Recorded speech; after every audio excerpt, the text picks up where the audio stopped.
Smart city പദ്ധതിയുടെ ഭാഗമായി corporation കെഎസ്ആർടിസിക്ക് വാങ്ങി നൽകിയ ഇലക്ട്രിക് ബസ്സുകൾ നഗരത്തിലെ ഇടറോഡുകളിൽ സർവീസ് നടത്തും. ആദ്യഘട്ടമായി കൌൺസിലർമാർ നിർദ്ദേശിച്ച 23 റൂട്ടുകളിലാണ് സർവീസ് തുടങ്ങുന്നതെന്ന് മേയർ വി രാജേഷ് അറിയിച്ചു. റൂട്ടുകൾ ഉടൻ കോർപ്പറേഷൻ പ്രസിദ്ധീകരിക്കും. അധികാരത്തിലെത്തിയതിന് പിന്നാലെ ഇലക്ട്രിക് ബസ്സുകൾ നഗരവാസികൾക്ക് പ്രയോജനപ്പെടുന്നില്ലെന്ന് മേയർ വി രാജേഷ് പരാതി ഉന്നയിച്ചിരുന്നു. മന്ത്രി കെ ബി ഗണേഷ് കുമാറുമായുള്ള തർക്കത്തിനൊടുവിൽ നടത്തിയ ചർച്ചയിലാണ് ഇടറോഡുകളിൽ സർവീസിന് വഴിതെളിച്ചത്. ശനിയാഴ്ച മുതൽ പുതിയ സർവീസുകൾ തുടങ്ങും. രാവിലെയും വൈകിട്ടും തിരക്കുള്ള സമയങ്ങളിലായിരിക്കും ഇലക്ട്രിക് ബസ്സുകൾ ഇടറോഡുകളിൽ സർവീസ് നടത്തുക. നിലവിൽ കെഎസ്ആർടിസി സർവീസ് ഇല്ലാത്ത വഴികളാണ് ഇതിൽ ഭൂരിഭാഗവും. പുതിയ റൂട്ടുകളുടെ ഉദ്ഘാടനം ശനിയാഴ്ച രാവിലെ 7:30 കൊടുങ്ങാനൂരിൽ നടക്കും. ആന്റണി രാജു മന്ത്രിയായിരുന്നപ്പോഴാണ് സർക്കുലർ സർവീസുകൾ ഇടറോഡുകളിൽ ഓടിത്തുടങ്ങിയത്. കെ ബി ഗണേഷ് കുമാർ എത്തിയതോടെ ഇതെല്ലാം പിൻവലിക്കുകയും നിരക്ക് കുത്തനെ കൂട്ടുകയും ചെയ്തു. ഹരിത നഗരം പദ്ധതിയുടെ ഭാഗമായി നഗരത്തിലെ വായു മലിനീകരണം കുറയ്ക്കുക എന്ന ലക്ഷ്യത്തിലാണ് സ്മാർട്ട് സിറ്റി പദ്ധതിയിൽ ഉൾപ്പെടുത്തി 113 ഇലക്ട്രിക് ബസ്സുകൾ കെഎസ്ആർടിസിക്ക് വാങ്ങി നൽകിയത്.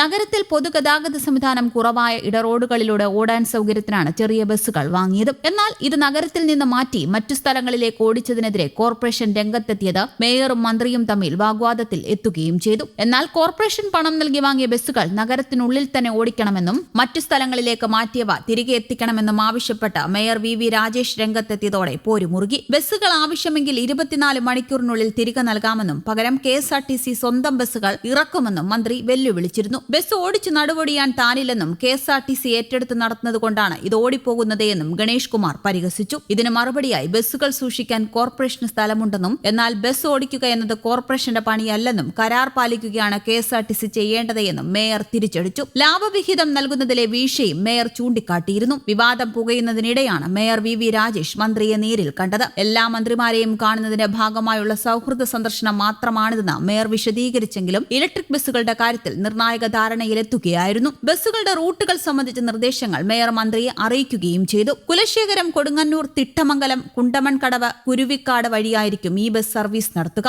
കൌൺസിലർമാർ നിർദ്ദേശിച്ച ചില റൂട്ടുകൾ പ്രായോഗികമല്ലെന്ന് ചർച്ചയിൽ കെഎസ്ആർടിസി അധികൃതർ ചൂണ്ടിക്കാട്ടിയിട്ടുമുണ്ട്. ഇവ പരിഷ്കരിച്ച് അടുത്ത ഘട്ടത്തിൽ കൂടുതൽ സർവീസുകൾ നടത്തുമെന്നും മേയർ അറിയിച്ചു. നിരക്കുകൾ കെഎസ്ആർടിസിയാണ് നിശ്ചയിക്കുക.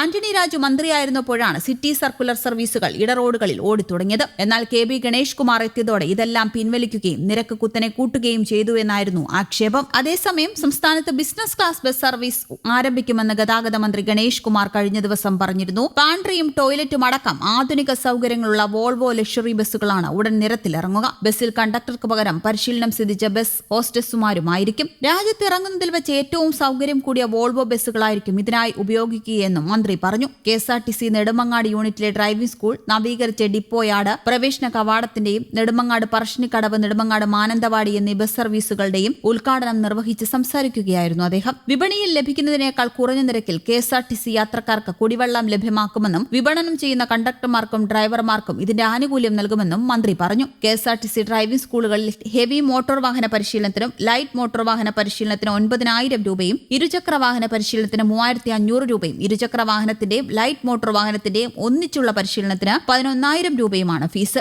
SC/ST വിഭാഗക്കാർക്കും ട്രാൻസ്ജെൻഡർ വിഭാഗത്തിനും 20% ഫീസ് ഇളവും കെഎസ്ആർടിസി ജീവനക്കാർക്ക് 5% ഫീസ് ഇളവും അനുവദിച്ചിട്ടുണ്ട്. News desk Kerala Kaumudi.